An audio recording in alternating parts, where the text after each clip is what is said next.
The following video is a disability hate crime.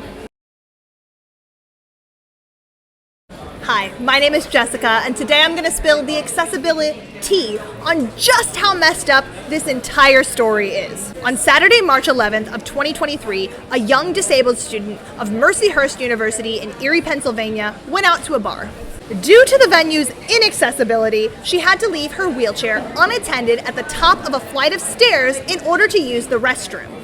And we all know what happened after she left. From my understanding of what happened in the previous video, there are 3 men at fault. There is this guy in the green shirt who points at the chair and mimics pushing it, instigating the whole operation. Then there is this guy in the gray hat who squares the wheelchair up at the top of the stairs.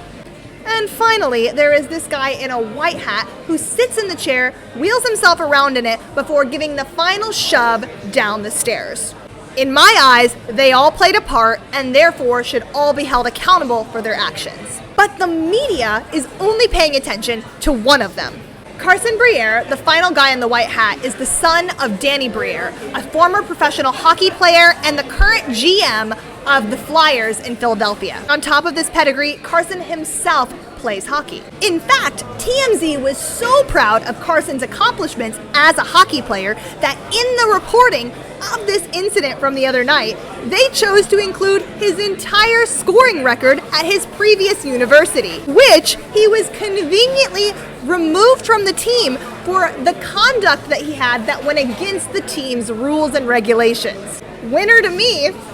And actually, looking at the entire news coverage from this event, no publication has accurately called this what it is, a hate crime.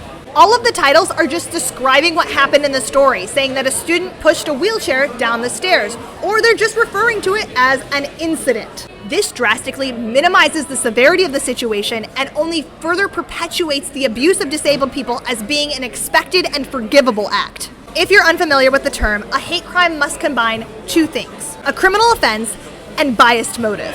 And according to the Office for Democratic Institutions and Human Rights, this includes selectively targeting disabled people because they are easy targets. I mean, it doesn't get much easier than an abandoned wheelchair, does it?